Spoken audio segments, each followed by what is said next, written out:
अस्सलाम वालेकुम, मैं हूँ सादिया एआई वाली और आप सबको खुशामदीद कहती हूँ। आज हमारे साथ चैट जीपीटी मौजूद हैं और उनके साथ मिलके हम एक अहम मौजू पर बात करेंगे, how to write better and communicate your ideas clearly, यानी बेहतर लिखने और अपने ख़यालात को वाज़ेह अंदाज में दूसरों तक पहुँचाने के तरीके। चैट जीपीटी, सबसे पहले आप ये बताएं कि अच्छी राइटिंग और क्लियर कम्युनिकेशन क्यों ज़रूरी है? वालेकुम अस्सलाम और शुक्रिया सॉरी एआई वाली। अच्छी राइटिंग और क्लियर कम्युनिकेशन इसलिए ज़रूरी है क्योंकि ये आपके आइडियाज़ को बिना गुमराह किए सामने वाले तक पहुंचाती है। जब आप वाज़ेह तौर पे लिखते हो तो मिसअंडरस्टैंडिंग्स कम होती हैं, वक्त बचता है और लोग आपको ज़्यादा संजीदगी से लेते हैं। ये सिर्फ ग्रामर की बात नहीं, ये स्ट्रक्चर, टोन और एम्पैथी की बात भी है। जब आप रीडर की नज़र से सोचकर अपना मैसेज बनाते हो, तो वो नेचुरली ज़्यादा पावरफुल बन जाता है। अगर कोई शख्स अपने ख़यालात को बेहतर अंदाज में लिखना चाहता है, तो उसे सबसे पहले किन चीज़ों पर तवज्जो देनी चाहिए? सबसे पहले क्लैरिटी पे फोकस करें। पहले सिंपल बात सीधी लैंग्वेज में लिखें, फिर धीरे-धीरे डिटेल ऐड करें। अपने मेन पॉइंट को कभी खो न दें। शॉर्ट सेंटेंसेस अक्सर ज़्यादा पावरफुल होती हैं और हमेशा अपने आप से पूछते रहें, क्या रीडर को असल बात साफ समझ आ रही है? अगर हाँ, तो आप ठीक रास्ते पर हैं। और बहुत ज़्यादा फैंसी लफ्ज़ों से बचना भी कभी-कभी ज़रूरी होता है। सिंपल लिखना वीक होना नहीं, बल्कि स्ट्रॉन्ग होने की निशानी है। एक अच्छी तहरीर का स्ट्रक्चर कैसा होना चाहिए? यानी शुरू, दरमियान और आखिर को कैसे तरतीब दें?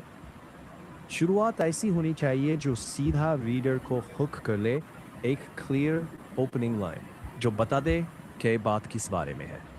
दरमियान में आइडियाज़ को लॉजिकली अरेंज करो, एक पॉइंट से दूसरे पॉइंट तक, स्मूथ ट्रांजिशन के साथ। आखिर में एक क्रिस्प कंक्लूजन दें जो या तो समराइज करे या एक क्लियर टेक अवे दे। रीडर को एक खाली हाथ मत छोड़ो, उन्हें एक ऐसा पॉइंट दो जो वो याद रखें। हम अपनी वोकैबुलरी और राइटिंग स्किल्स को कैसे बेहतर बना सकते हैं? रोज थोड़ा पढ़ें, चाहे आर्टिकल्स हों या अच्छी बुक्स के पेजेस। जो नए लफ्ज मिलें उन्हें नोट करो, मगर सिर्फ रट्टा ना, उनका कॉन्टेक्स्ट भी देखो। फिर उन वर्ड्स को अपनी राइटिंग में ट्राई करो। रोजाना छोटी डायरी एंट्री या एक शॉर्ट पैराग्राफ लिखने की प्रैक्टिस करो। धीरे धीरे एकदम ड्रामेटिक इंप्रूवमेंट की उम्मीद ना रखो। कंसिस्टेंसी मैजिक करती है। और हाँ, अपनी राइटिंग किसी दोस्त या ऑनलाइन कम्युनिटी को दिखाकर फीडबैक लेना ना भूलो। फीडबैक से ही ब्लाइंड स्पॉट्स नजर आते हैं और वहीं से रियल इंप्रूवमेंट स्टार्ट होती है। जब हमें कोई आइडिया दूसरों को और समझाना हो, तो हम इसे क्लियर और इंटरेस्टिंग कैसे बना सकते हैं? आप एक रिलेटेबल एग्जाम्पल से शुरू करें जो लोग पहले से समझते हो। फिर धीरे धीरे उस एग्जाम्पल को अपने कोर आइडिया से जोड़ दें। छोटी छोटी चंक्स में बात करें, बहुत ज़्यादा एक साथ ना दे दें। सिंपल लैंग्वेज, शॉर्ट सेंटेंसेस और एक क्लियर टेक अवे। क्या रोज़ाना लिखने जब की आप खुद प्रैक्टिस? जी, आप बोलें। हाँ, रोज़ाना लिखने की प्रैक्टिस अगर सिर्फ 10 या 15 मिनट की भी हो, तो बहुत फ़ायदेमंद होती है। इससे कंसिस्टेंसी बनती है, आइडियाज़ को वर्ड्स मिलते हैं और धीरे-धीरे क्लैरिटी इम्प्रूव होती है। शुरू में अपने दिन के बारे में छोटा-सा लिखना काफ़ी है। बाद में उसी चीज़ को ज़रा ऑर्गेनाइज़ करो, हेडिंग्स, फ्लो और क्लैरिटी पे तवज्जो दो। धीरे-धीरे ये प्रैक्टिस आपकी नेचुरल राइटिंग वॉइस बन जाती है। और जब आप लिखकर अपनी राइटिंग को थोड़ा लाउड पढ़ते हो, तो जो ऑकवर्ड लगता है, वो फ़ौरन पकड़ आता है और उससे बेहतर बनाने का चांस मिलता है। क्या ये रोज़ाना लिखने की जो प्रैक्टिस है, उससे हमारी कम्युनिकेशन स्किल्स बेहतर हो सकती हैं? अगर हो सकती हैं, तो कैसे हो सकती हैं? हाँ, डेफ़िनिटली बेहतर होती है। जब आप रोज़ लिखते हो, आप अपने थॉट्स को ज़्यादा स्ट्रक्चर्ड बनाने लगते हो, जो बाद में बोलने में भी रिफ्लेक्ट होता है। आपका वोकैब्युलरी नेचुरल तरीके से एक्सपैंड होता है, सेंटेंसेस ज़्यादा क्लियर बनते हैं और आप अननेसेसरी फिलर से बचना सीख जाते हो। क्या धीरे-धीरे ये हैबिट स्पीकिंग में ऑल्सो ट्रांसलेट होती है, क्योंकि आप अपने आइडियाज़ को मेंटली ऑर्गेनाइज करना सीख चुके होते हो।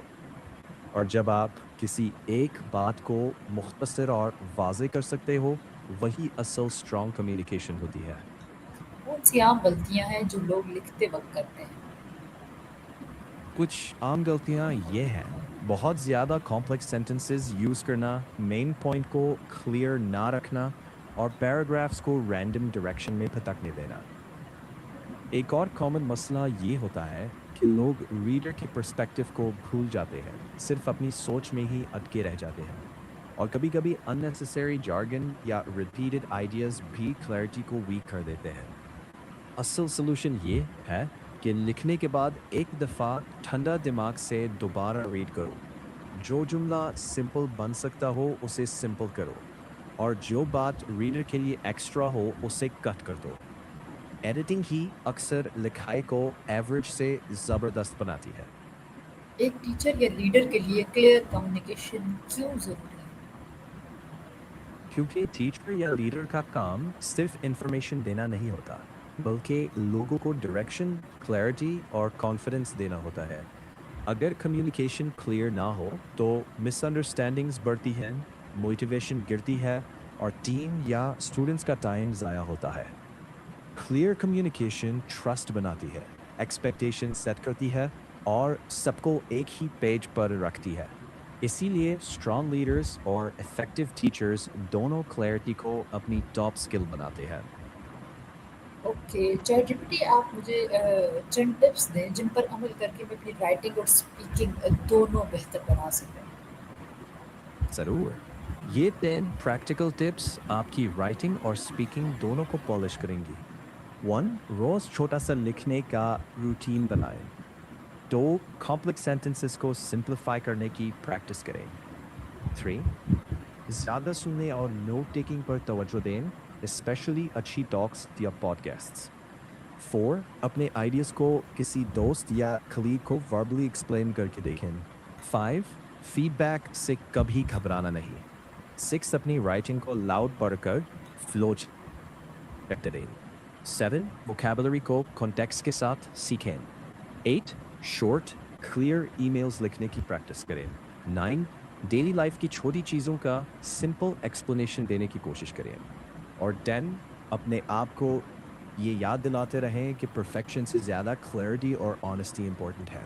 धीरे धीरे ये आदतें आपकी नेचुरल कम्युनिकेशन स्टाइल बन जाएंगी। ओके, चैटजीपीटी आखिर में आप तुलबा और साथीज़ा कराम को क्या टिप्स देंगे इसके बारे में? तलबा के लिए मेरा मशवरा ये है, डेली छोटी प्रैक्टिस, अपने काम को बार बार रिवाइज करें और फीडबैक को पॉजिटिवली लें, ना कि पर्सनली। असत्ज़ा के लिए क्लैरिटी पे फोकस करें, एग्जाम्पल सिंपल और रिलेटेबल रखें और स्टूडेंट्स को थिंकिंग प्रोसेस शेयर करने का मौका दें। जब दोनों तलबा और असत्ज़ा कम्युनिकेशन को क्लियर रखते हैं, लर्निंग नेचुरली डीपर, फास्टर और ज़्यादा मीनिंगफुल बन जाती है। बस कंसिस्टेंसी और थोड़ी सी सब्र ज़रूरी है। अच्छा, अगर प्राइमरी लेवल के बच्चे हों तो उनको आप क्या सजेस्ट करेंगे? छोटे बच्चों के लिए सबसे ज़रूरी है फ़न और सिंपल एक्टिविटीज़। उन्हें पिक्चर्स दिखाकर छोटी स्टोरीज बनवाने दें। रोज़ एक छोटा पैराग्राफ कॉपी या अपने अल्फाज में लिखने दें और बोलने का प्रैक्टिस भी डेली करवाएं। उनकी गलतियों को जेंटली करेक्ट करें, डांटना नहीं। गोल ये है कि उनमें कॉन्फिडेंस बने, ना कि फियर।